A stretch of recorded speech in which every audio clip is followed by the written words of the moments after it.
America stands by our sacred commitment to our NATO allies, as they have stood by their commitments to us repeatedly. Putin and the whole world should know, if any adversary were to attack us, our NATO allies would back us. And if Putin were to attack a NATO ally, the United States will defend every inch of NATO territory. Fired up President Biden speaking out about NATO and Vladimir Putin in the wake of Alexei Navalny's death. Let's bring in the roundtable.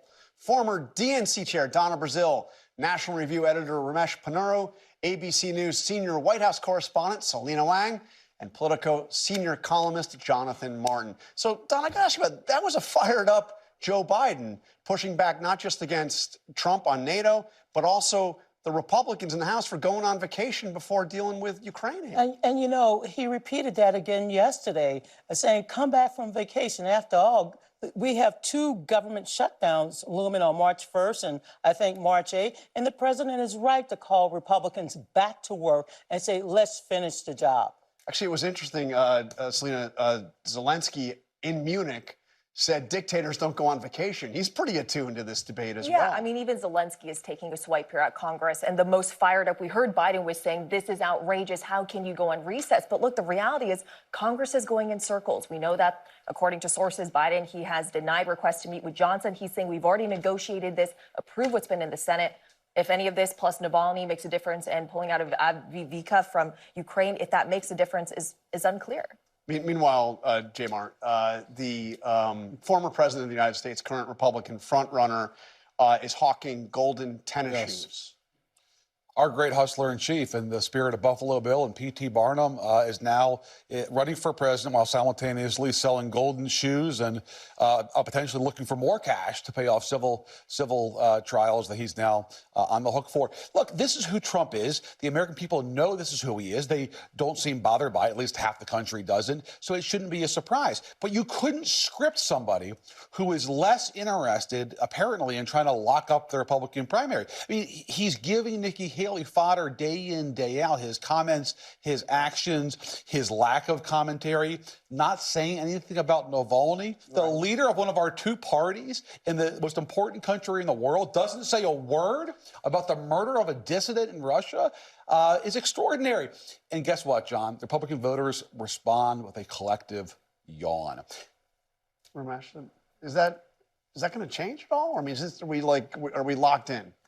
Well, the trouble with responding with a yawn is there is, I think, going to be a question of enthusiasm. We've seen low turnout so far in the Republican contests, and a lot of Trump's voters, the new voters particularly that he's brought to the Republican Party, have not been regular voters. They need to actually be excited to turn out. Of course, that's going to be a problem on both sides this time. Yeah, I think, real fast, the Nikki Haley voter, to me, is perhaps one of the most important voters in the general election this fall.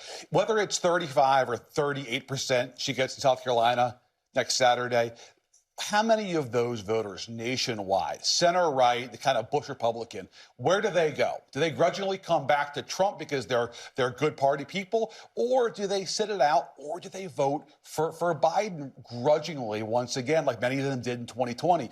That demographic is so important. And Trump right now is making fun of her. He's not trying to win over her voters. He's mocking her. Yeah. But she Where has do those money. folks go? She has money, but she needs momentum. Yeah. So far, Trump has, he has 63 delegates. He needs 1,215. And we all know going forward after the next two contests in South Carolina and Michigan on the Republican side, the map really favors Donald Trump. Why? Because they're delegate rules, which if you get over 50% of the vote, you get all of the delegates.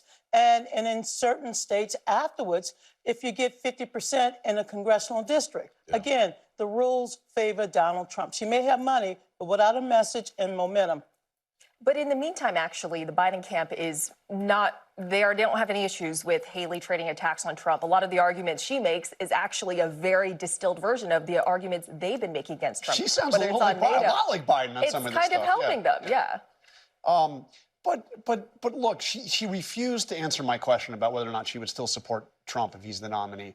But what's interesting is she didn't say yes. I mean, she's not saying no, but she's already signed a pledge saying she would, and she's not reaffirming that. Yeah, and I think that it's obviously not an accident that she's sort of trying to straddle the issue like that, because a lot of her voters, the people who are now supporting her, who are excited about her candidacy, are anti-Trump voters. Right. But at the same time, she can't make any headway in what is essentially a pro-Trump party if she doesn't appeal to people who would think of that as an ultimate betrayal. There's like a 35 to 40% block of folks who will vote in GOP primaries who are not for Donald Trump. It's not enough remotely to get her a majority anytime in any state, but it's a hell of a lot of votes for the general election, right? That's a good point. But at the same time, I think what Joe Biden did this past week is what people would like to see Joe Biden do every week.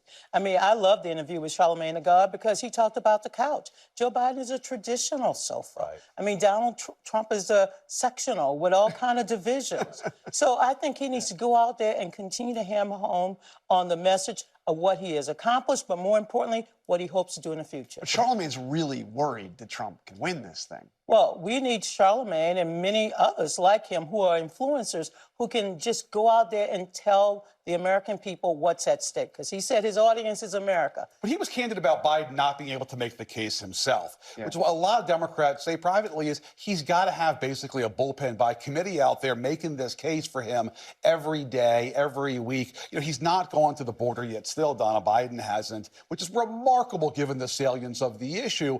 And it's puzzling to me that he hasn't done that, especially when you've got this, flotilla of folks that you can bring with you down there to make the case that you're trying. But he made it to East Palestine, and he will make it to the border. But we shouldn't try to define the president by where he goes. We should define him by what he's doing on behalf of. He's got to make the case against Trump, not the